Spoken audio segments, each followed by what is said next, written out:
Jamaah rahimakumullah. Lanjutkan kajian hadis ahkam, hadis-hadis sahih Bukhari, Sahih Muslim, wa ghairihima al-muta'alliq yang berhubungan dengan ahkam ibadah dengan hukum-hukum ibadah wal muamalah dan muamalah. Mudah-mudahan apa yang kita lakukan senantiasa bersamaan dengan ridha dan ma'unah Allah Subhanahu wa taala. Amin. Sehat selalu. Alhamdulillah. Orang sehat itu kalau ditanya jawab. Sehat tak? Ya. Alhamdulillah. Di agak macet dengan para pedagang sapi. Baik saudara, kita lanjutkan hadis dari sahabat Abu Sa'id Al-Khudri radhiyallahu anhu.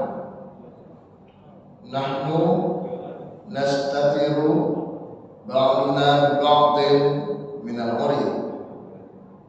Kata sahabat Abu Sa'id Al-Khudri, kami ketika mengikuti kajian di Masjid Nabawi bersama Rasulullah, sebagian kami menutupi dirinya dengan sebagian yang lain. Minamori karena tidak pakai baju. Jadi ternyata sahabat-sahabat Nabi itu banyak yang miskin, Pak. Sampai ikut ngaji seperti ini nggak pakai baju. Ori itu nggak pakai baju, tapi bawahnya pakai, ke atasnya utuh. Karena memang nggak ada bajunya, nggak punya baju. Sahabat yang punya baju satu, suami istri punya satu itu banyak. Jadi kalau yang suaminya sholat, mukenanya dipakai suami, istrinya gak sholat. Kalau istrinya sholat, mukenanya dipakai istri, suaminya gak sholat. Dulu, ini ada sahabat, bukan ada sahabat, beberapa sahabat ikut Nabi Muhajirin, khususnya sahabat-sahabat muhajir ikut pengajian di Masjid Nabawi. Kemudian sebagiannya memang tidak pakai baju. Dan Nabi pura-pura gak lihat, Pak. Kenapa Nabi pura-pura gak lihat? Karena khawatir malu. Ini pelajaran pertama, Pak, bagi umat Islam sebagai umat Rasulullah. Kalau bertemu seseorang, panjenengan tahu kejelekan orang itu, tahu aibnya orang itu, maka sebaiknya panjangan pura-pura tidak tahu. Dia understand? Kalau sudah yes berarti 10. Rasulullah katakan, abshiru ya ma'syar sa'adiqil muhajirin. Terjemahan bebasnya, kasih kabar gembira wahai wahai kalian semua kelompok muhajirin, orang-orang miskin. Pada mereka kabar gembiranya apa? Bin nuri aitami, dengan cahaya yang sempurna besok dari kiamat. Ketika orang-orang masa kegelapan, maka kaum muhajirin, orang-orang miskin, wajahnya bersinar. Ini berarti secara tidak langsung, sekilas kalau pengen wajahnya bersinar, maka jadilah orang. Bukan itu maksudnya. Kita lanjutkan. Apa kata Rasulullah? Tadkhuluna al-jannata qabla al-aghniya. Kalian semua orang-orang miskin. Rasulullah maksudnya ini memberikan motivasi bagi sahabat yang ikut ngaji gak pakai baju, saking pengennya ikut pengajian. Apa jangan pakai baju, kok gak ikut ngaji? Sahabat gak pakai baju, semangat ngaji. Ini kok kebalik? Ada nggak orang? Ada. Ya sedih ngomongin. Pun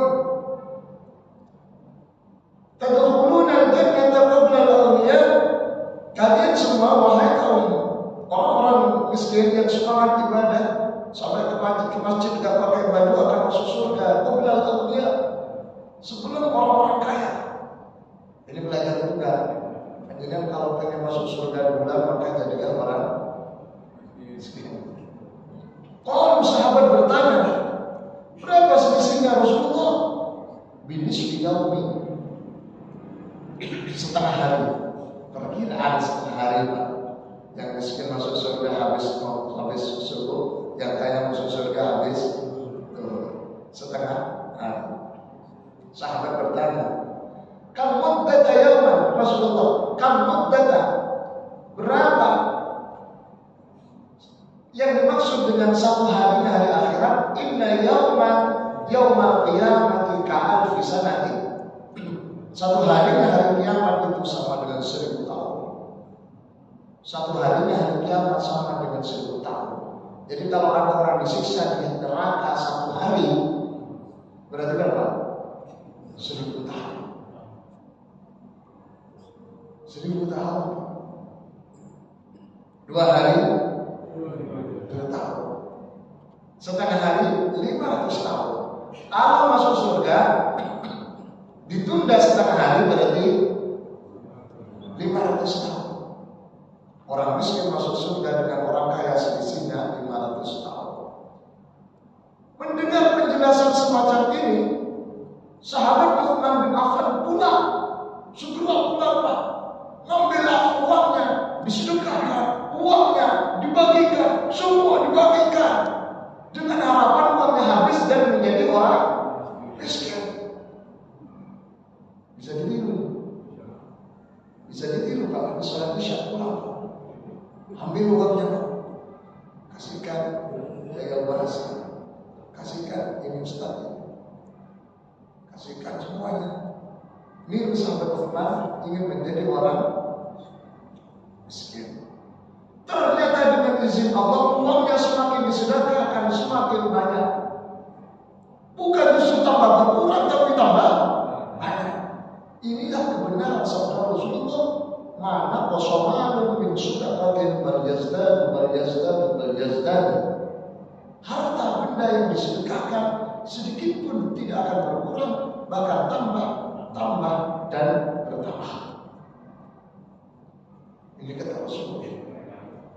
Utsman bin Affan semacam apa ya? Pusing.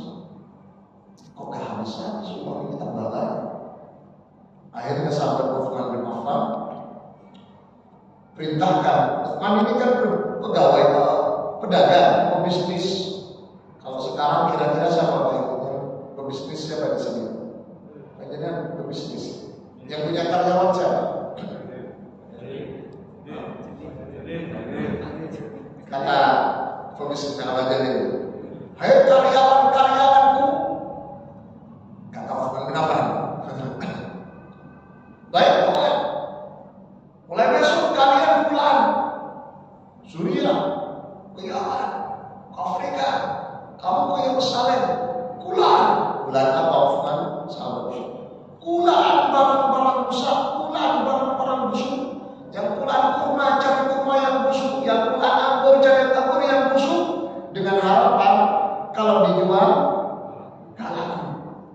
Kalau demikian maka dia akan bangkrut. Kalau sudah bangkrut, itu adalah rencana sahabat Utsman bin Affan. Saking pengennya jadi orang miskin, karena takut ditunda setengah hari masuk surga. Ayat 500. Baik Pak, berangkat ke Syam, Syria, pulang anggur busuk, pulang kurma busuk, singkat cerita, pulang semuanya bawa barang-barang busuk. Dalam perkiraan sahabat Utsman bin Affan dijual ditumpuk satu gudang, barang busuk semua. Utsman bin Affan tenang, senang akan menjadi orang miskin sebentar lagi. Pegawainya yang bingung, Utsman bin Affan tenang. Ternyata beberapa hari kemudian ada yang mengatakan ba'da usbu, setelah 1 bulan, 1 minggu, ada sayembara dari Raja Afrika. Isi sayembaranya begini,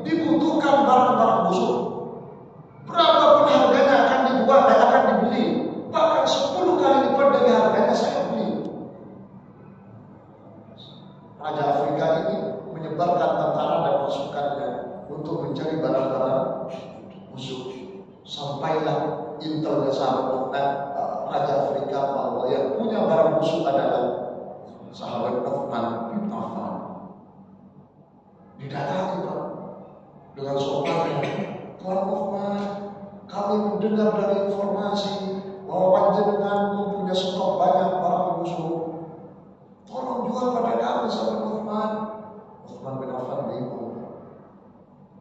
Ini orang jauh-jauh, kalau dijual ya apa?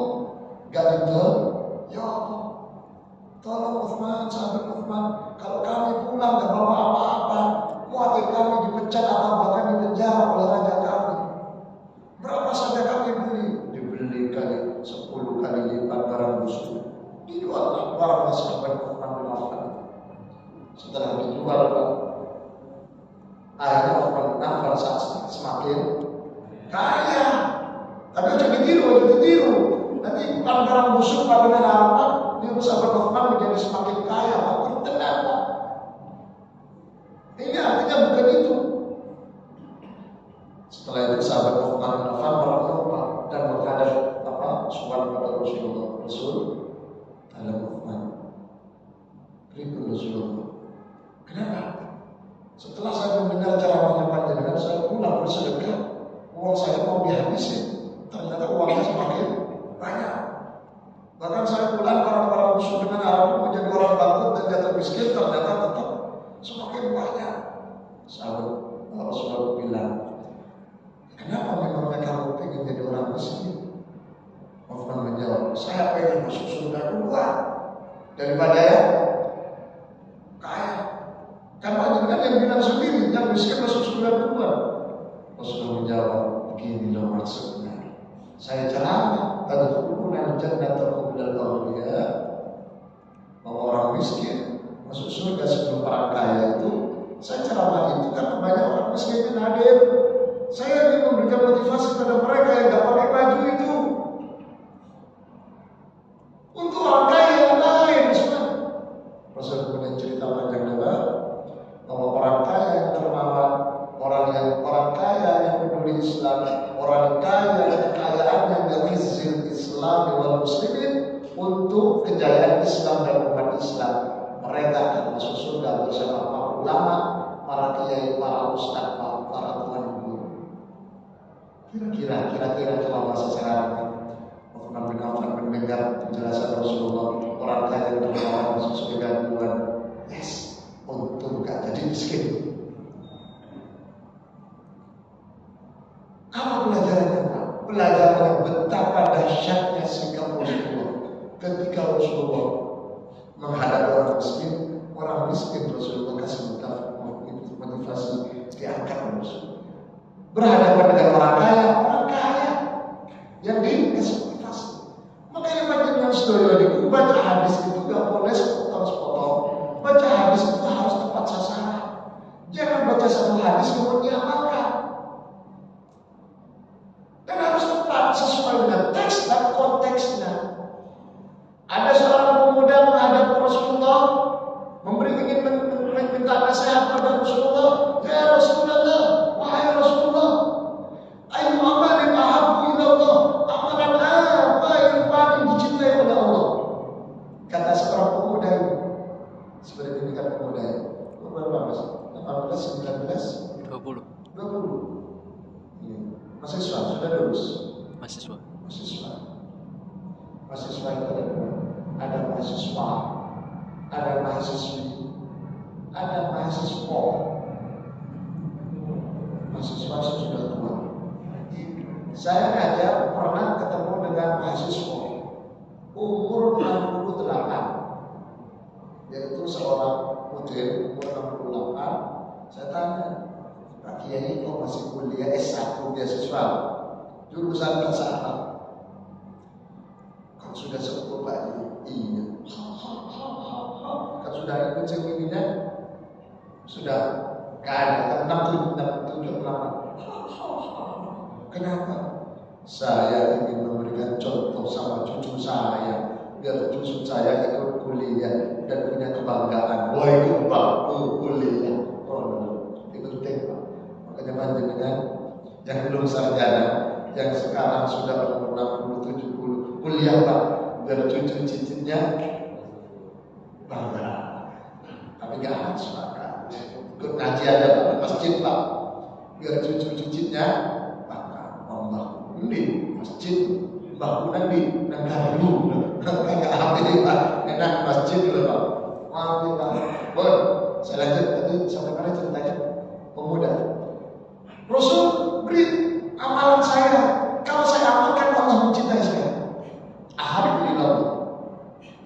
Rasul ngerti kapan bahwa pemuda ini, bukan ini maksudnya, ini kan kenyataan ini. Dia rodok wani-wani didik pada bapak dan ibunya. Rodok wani-wani didik, gak wani Pak. Rodok wani-wani didik. Le, budalo, setok, gak lama, tapi rodok ngelawan. Setok, ada gak? Wajarnya dulu waktu mudanya begitu kan?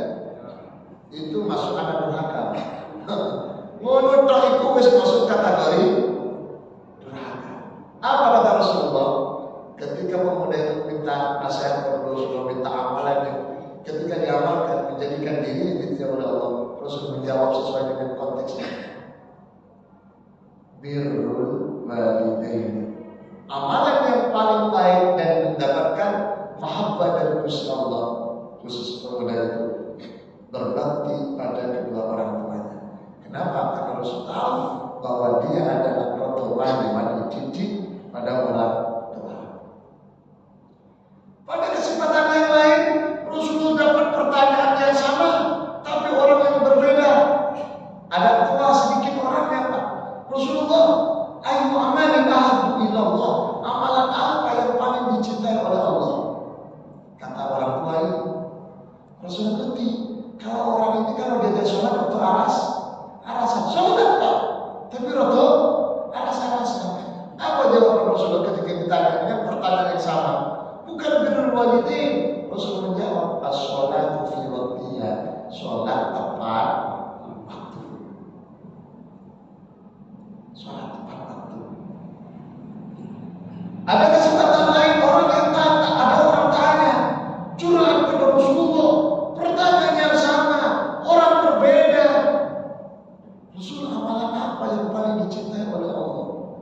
Rasul ngerti, kalau yang tanya ini kalau diajak jihad, perang, mesti ada alasan, gerges kek, orang kek, capek kek. Ada nggak orang Pak kalau misalnya saya diajak apa sih ini? Diajak apa? Aku izin sih, aku gerges. Rapat pertama, rapat kedua, ayo rapat persiapan kurban. Yo, aku bentar bojoku nang bidang.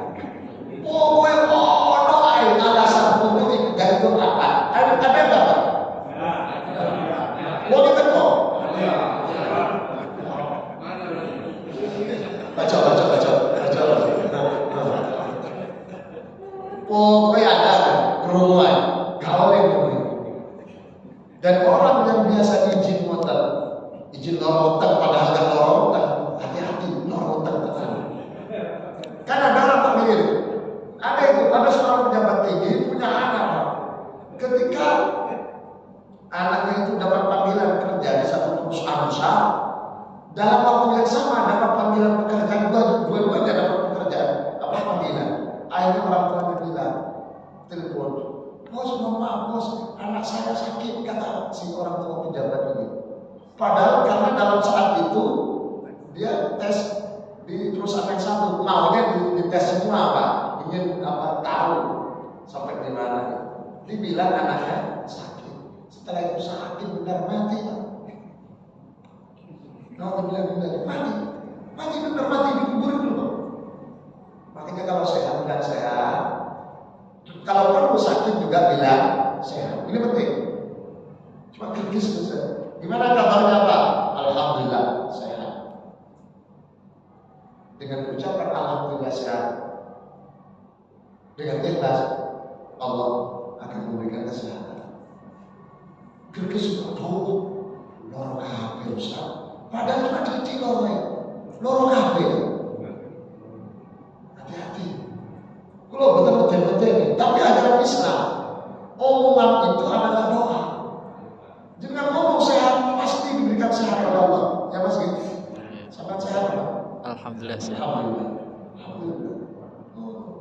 Gimana jualan kata dagangannya Pak? Ada sepi banget. Padahal lumayan. Bakso yang jualan bakso, mulai kue 300. Biasanya kan 500 Pak kalau sampai habis. Dia baru dapat 300. Ngomong sepi. Semestinya orang yang baik, alhamdulillah, lumayan. Barokah panjang doa panjenengan. Cuma sepi, oleh 300 sepi, oleh 400 sepi, 500 sepi. Gak boleh. Ucapkan alhamdulillah. Ada wali santri di rumah. Jualan pentol, bakso pentol, ngerti pentol? Jangan suka pentol. Pentol saya pakai becak, roda 2 di depan, roda 1 belakang. Jangan di depannya. Subhanallah. Kita belajar dari bapak itu. Masih muda, rambutnya panjang. Setiap ada orang beli, anak kecil beli 1000, bang pentol bang, pasti yang diucapkan pertama kali alhamdulillah, sampai terkenal itu Pak. Bang 2000 bang, alhamdulillah. Ini penting. Ternyata subhanallah, tiap hari habis amalannya satu, ucapkan alhamdulillah. Ojo kulino sepi, sepi tenang. Nah, boleh Pak. Boleh. Saya lanjutkan. Jadi intinya Rasulullah bertemu dengan siapa, maka bahasanya apa. Pelajarannya dari kita semua adalah, dari hadis ini adalah bahwa kita diperintahkan untuk berbicara sesuai dengan siapa yang dihadapinya. Jangan sampai pembicaraan kita itu membuat orang lain tidak nyaman, gelisah, longsor. Panjenengan punya istri, sudah punya istri? Belum punya istri. Panjenengan bapak ibu bapak sudah punya istri, mohon maaf ya, punya istri. Maka jangan bercerita tentang istri bapak terhadap orang yang gak punya istri. Mungkin gak punya istri belum menikah seperti ini, ataupun belum punya istri karena istrinya meninggal dan dari kedua istri panjenengan panjang umur semangat. Amin. Gak boleh Pak. Karena bagaimanapun kita bercerita istri di depan orang yang punya istri itu longsor Pak. Nggak pakai. Jadi cerita anak di depan orang yang gak punya anak, sudah nikah Pak, sudah punya istri 20 tahun belum dikaruniai anak, maka hindari pembahasan tentang anak. Nah longsor. Saya punya kawan, bahkan saya menikahkan dulu Pak. Nikahkan orang telat, sing lanang umur 34, sing lanang umur 30, sing wedok umur 34. Gajinya yang perempuan, yang putri, yang istri, gajinya waktu itu 24 juta. Lumayan Pak ya? Alhamdulillah, istrinya gajinya 24 juta, suaminya gajinya 400.000. Guru ngaji suaminya, istrinya pegawai di kantor pajak agak tinggi. Tapi saling menerima dengan izin Allah, takdir Allah, sampai sekarang belum dikaruniai, padahal sudah 20 tahun. Nah saya berbicara dengan dia karena orangnya baik. Saya menghindari bahasa tentang anak, karena bagaimanapun walaupun dia seorang ikhlas mukmin, berbicara di depan dia sesuatu yang tidak dimiliki oleh dia, pasti hatinya longsor. Dan itu jenengan beli mobil anyar, maka mobil anyar jangan diceritakan di depan orang yang tidak punya mobil. Longsor Pak. Beli motor anyar, sepeda motor anyar, jangan diceritakan di depan orang yang tidak punya sepeda motor. Kalau mau cerita tentang sepeda motor anyar di depan orang yang baru beli mobil, itulah alhamdulillah, paling kalian punya mobil, alhamdulillah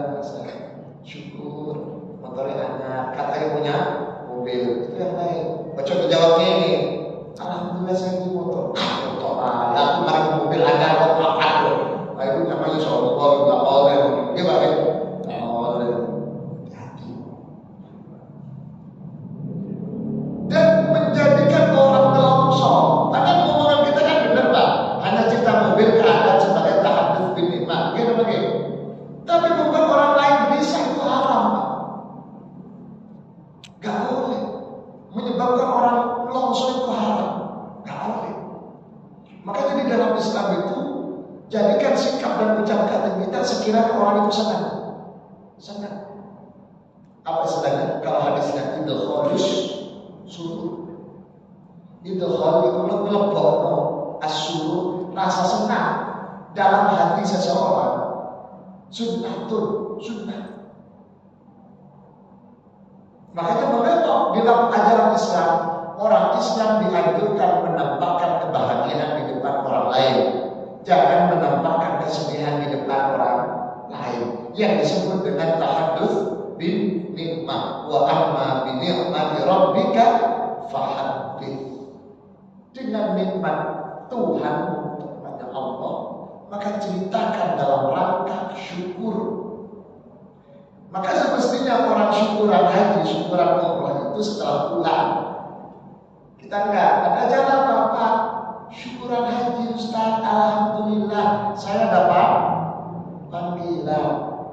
Sebenarnya semestinya syukuran namanya syukuran haji setelah haji.